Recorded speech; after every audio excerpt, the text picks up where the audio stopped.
Yup, Apes. Kuya Saki. Teka, tawag dito. Itong video na to, hindi ako madalang akong Hindi ako nagpapatol sa mga mga gago at mga bobo na vlogger. At hindi ko na mahilig yung mandis eh. Hindi ko mahilig yung mga disrespect ng mga kapwa ko vlogger or yung mga komedyante. Pero, sa pagkakataon na to, kasi itong komedyante na to, komedyante na to, stand-up comedian, gagawin mong content is about Iglesia ni Cristo or INC. O hindi ka ba naman tinamaan ka ng lintik na buha kanina ka? Yan pa, ang dami mong paglalaruan. Bakit kami pa na tawag dito napapabilang sa Iglesia ni Cristo? Ako, proud member ako na Iglesia ni Cristo. Proud member ako. Hindi lang halata sa pagmumukha ko, pero proud member ako. And actually, presidente ako ng lokal namin dito sa Winnipeg, South Canada. Presidente ng Scan International. Okay? Maniwala, ito call sign ko. Papakita ko sa iyo, ha? Ayan. Member ako. Yan ang call sign ko. Si B for Kuyang, KYG. Scan International District of Manitoba. Ayan, ha? B for INC. Yung pangalan ng grupo namin dito.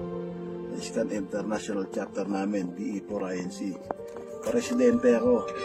At isa ako sa mga nasagasaan mo. Isa ako sa ikagay mga nayamot at naiti sa'yo sa pagmumukha mo. Lalo ka na.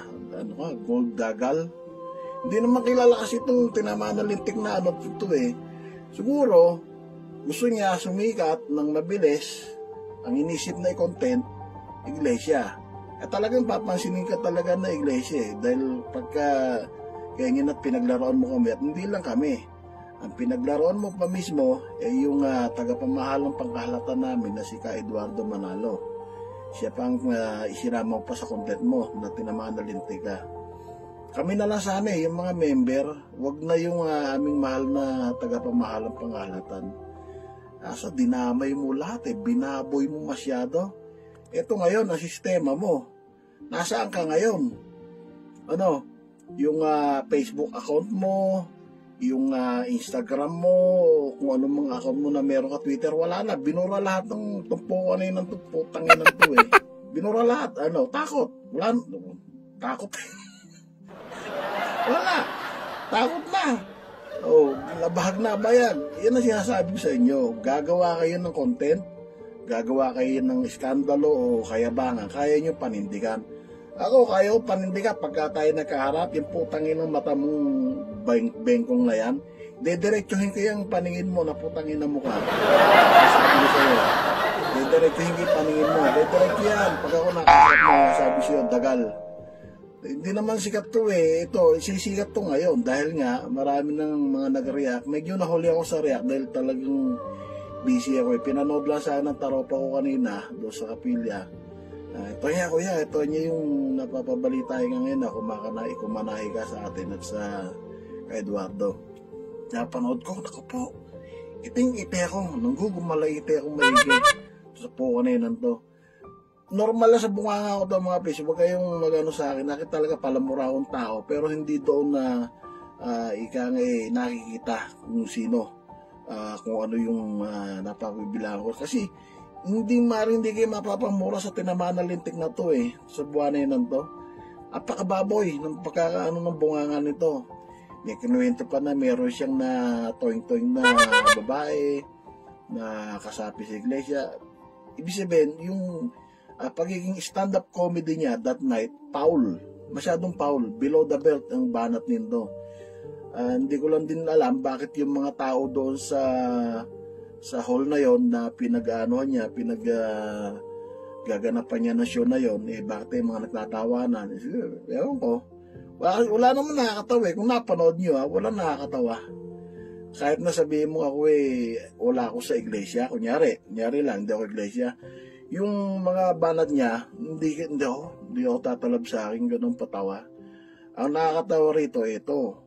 Wala na yung mga account nung tinamaan na lintik na dagal na to. Ano, gold dagal ba? Wala na. Wala na yung account niya. Pinagbubura na siguro, nagtatago na. At ang nabigat dito, hindi ka pa sikat, laos ka na. End of career ka na, boy. Wala na. Finish na. Umbaga sa ano, wala na. Finish ka na. Finito. The end. Tapos. Wala ka na. Kaya ito, mapis-pahisya na kayo ha. Gusto ko lang ilabas yung sama ng loob dito sa video na to, dito sa page ko na to. Hindi ko naman ginagamit ng page na to para sa ano. Pero gusto ko lang yamot na yamot ako dito sa tinamaan na linting na to. At ito nga sana, kung nasaan ka ba ngayon, mag-iingat ka. Alam mo na ibig ko sabihin, hindi ako nagbabanta sa'yo, pero binaboy mo ang buong kapulungan ng Iglesia ni Cristo. Kami, kasama ako doon na tinamaan na lintik ka.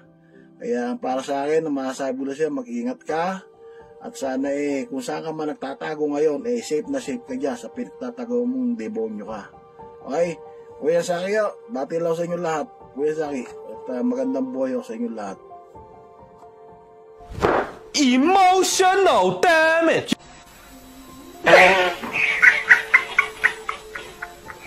You know what I was planning.